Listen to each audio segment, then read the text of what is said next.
Olá, sétimos anos, tudo bem com vocês, né?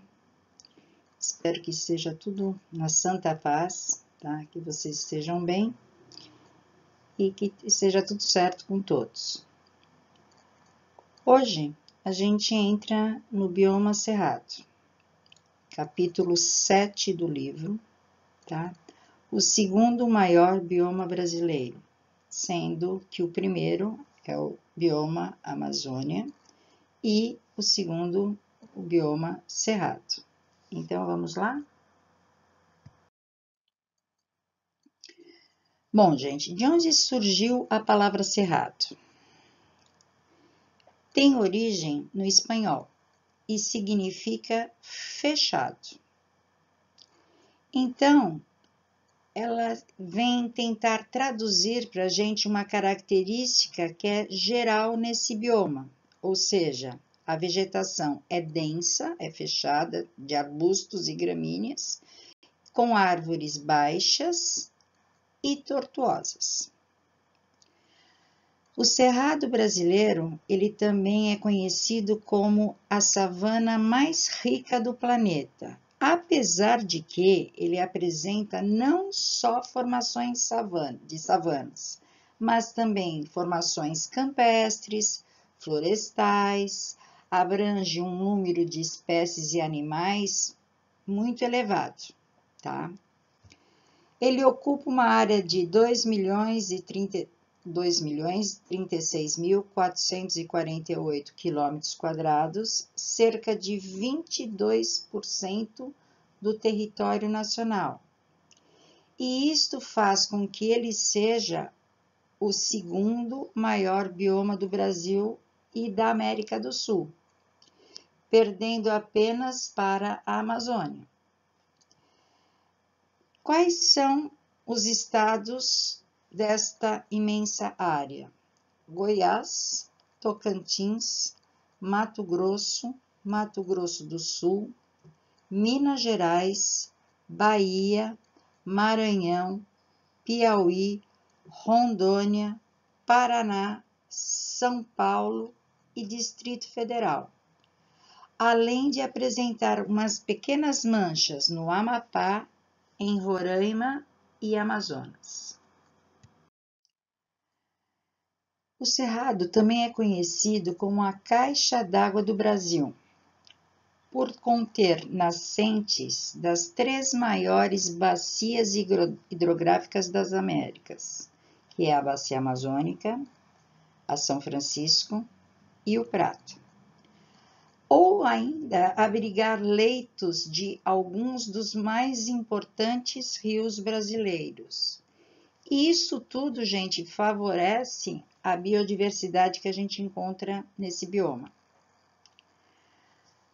Com pouca influência direta dos oceanos, o Cerrado ele tem um clima tropical continental, ou seja, uma parte do período é altamente úmido, outra parte é altamente seco. Qual é a temperatura média?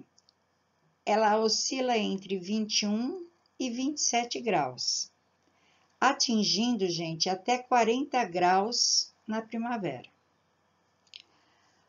Ele está inserido em um contexto de boa definição climática e regime de chuvas. Como assim? E o que isso significa dizer?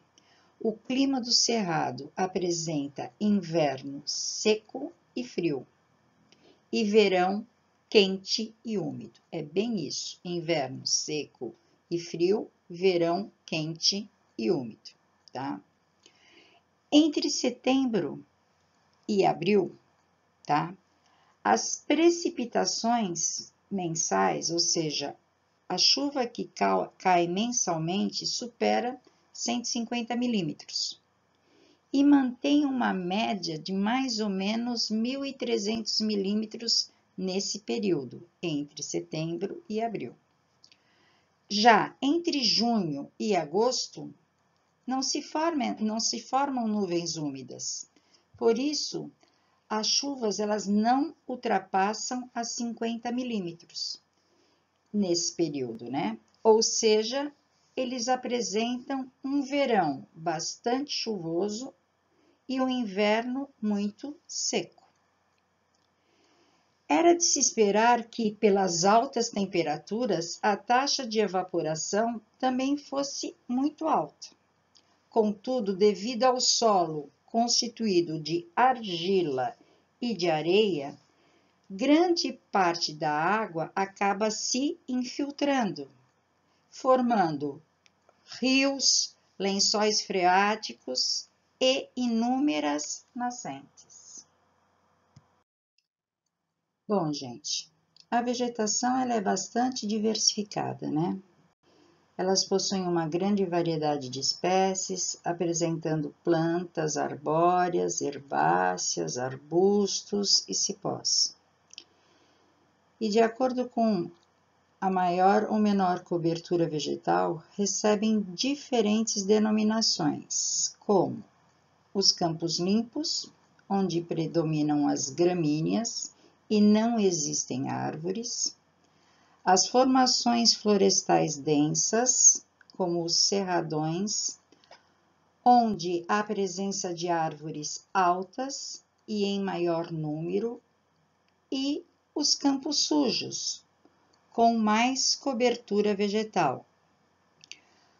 Os fatores que possibilitam essa variedade estão relacionados com os tipos de solo, tipos de clima, tipos de relevo nas regiões que abrigam o cerrado.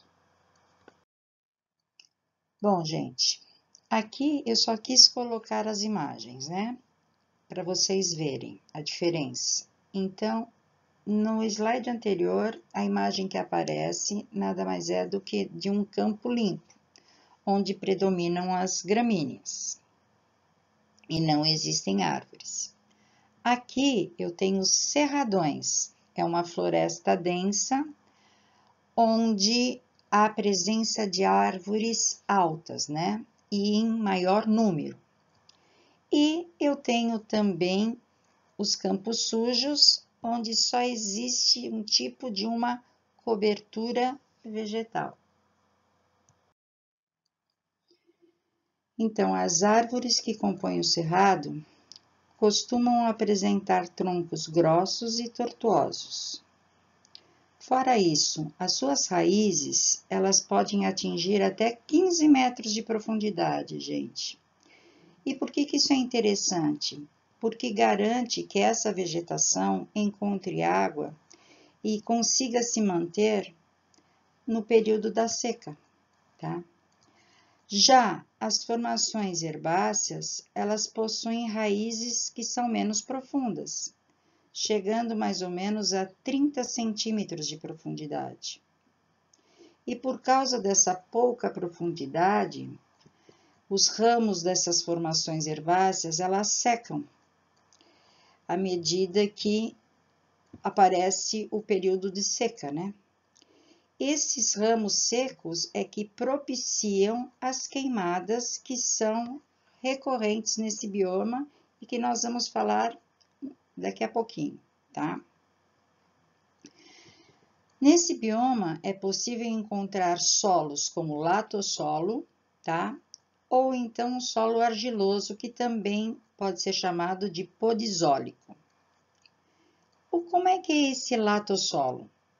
É um solo ácido que tem uma coloração avermelhada e ele é pobre em nutrientes. E o podizólico, ou então o argiloso, tá? Ele apresenta uma coloração mais escura em tons avermelhados e é muito capaz de ter processos de erosão, tá? Esses solos, gente, eles possuem poucos nutrientes e apresentam uma baixa capacidade de reter água na sua superfície. Após as chuvas, o que acontece? A água, ela penetra no solo e alcança regiões mais profundas, aumentando o volume nos aquíferos E o que são aquíferos? São reservatórios de água subterrâneas. Bom, gente, como eu falei, nesse bioma existem muitas queimadas, né? Então, olha lá. As queimadas para a prática da atividade agropecuária ocorrem com frequência no cerrado. Por quê? Porque esse ato, queimar, gera pouco custo, tá? Para o preparo inicial do solo. Por isso que eles queimam, tá? Outra forma de queimada, que acontece muito nesse bioma, são os tocos de cigarro, que são jogados na mata, que está seca, tá? As temperaturas elevadas, o tempo seco, a baixa umidade relativa do ar contribuem para o surgimento do fogo. Fora isso, tá? Esse fogo no cerrado, ele pode ter início por fatores naturais. Como assim? Descargas elétricas, uma combustão espontânea, o atrito entre rochas, tá? Tudo isso pode gerar, obviamente, este fogo, né? Então, quando esse fogo é originado por fatores naturais, é responsável pelo os diferentes tipos de vegetais do cerrado. Por exemplo, segundo as pesquisas, o aspecto retorcido das árvores e também dos arbustos são consequências da ocorrência do fogo. As cascas, que são espessas dos troncos das árvores, funcionam como um mecanismo de defesa das árvores às queimadas. São mais de 2.500 espécies animais presentes na fauna do cerrado, sendo que 28% dos répteis e 17% dos anfíbios, eles são endêmicos, ou seja, só vão existir neste bioma, tá? Olha só, alguns animais são as jiboias, as cascavéis, as emas, as seriemas, os urubus-reis, as araras, tucanos, gaviões, tatus, onças pintadas, né, gente? Os lobos-guarás, as lontras, os tamanduás, os macacos pregos, capivaras e outros, né? Lembrando sempre que existem animais que são nativos dessa região, sendo encontradas apenas no cerrado. Bom, gente, o cerrado, então, é um dos biomas mais atingidos pelo desmatamento e pela ação humana no Brasil. Desde 1960, gente, desde a década de 1970, com o avanço do agronegócio, vastas áreas do cerrado vêm sendo destruídas para dar lugar às plantações, principalmente a plantação de soja. Para alguns estudiosos, né, para as pessoas que estão indo ao fundo sobre isso, a extinção do cerrado já é algo irreversível, tá? Podendo chegar a seu fim até próximo do ano de 2030, se for mantido, obviamente, o ritmo do desmatamento desse bioma, né? Essa previsão, gente, ela é muito preocupante, uma vez que o desaparecimento do cerrado, o que vai significar? Um forte comprometimento no abastecimento de água em todo o Brasil. Isso porque esse bioma abriga aquíferos e mananciais que abastecem todas as grandes bacias brasileiras. Gente, Muitas espécies do cerrado, eles também são úteis para os seres humanos, por serem alimentícias, energéticas, ornamentais, forrageiras. O que seria a forrageira, gente? Ou pode ser o alimento, ou pode ser, por exemplo, o revestimento do local onde, por exemplo, animais descansam, dormem, tá? Ou mesmo, como eu disse, do que eles se alimentam, que são gramíneas, leguminosas, tá? Isso são forrageiras. Apícolas, né, gente, que vocês sabem que vem da criação das abelhas, produtoras de madeira, cortiça, fibras, óleo, tanino. O que é esse tanino? Ele é encontrado em sementes, em caules e frutos, e ele tem um sabor amargo. Esse sabor amargo protege o quê? As plantas e os frutos dos animais herbívoros. Quem é que tem a presença de tanino? O cravo, a romã, tá? E também material para artesanato. E agora, né, amores, como não poderia deixar de acontecer, a prof vai passar uma atividade. Hoje um pouquinho diferente. Eu peço para que vocês leiam na página 103 um texto que fala sobre a erosão e fala também como combater a erosão, ou seja, as curvas de nível. Que na próxima aula, tá? Quando a gente for fazer uma aula online sobre o cerrado, eu quero discutir isso com vocês em relação às curvas de níveis, como combater a erosão, tá? Mas para isso eu preciso que vocês leiam a página 103. Fora isso, eu peço que vocês respondam na página 112 do livro as questões número 1 e número 2. É pouquinha coisa, gente, não é muito, tá? Mas é necessário, tá? Continuo com muita saudade de vocês. Um beijo enorme e até a próxima aula.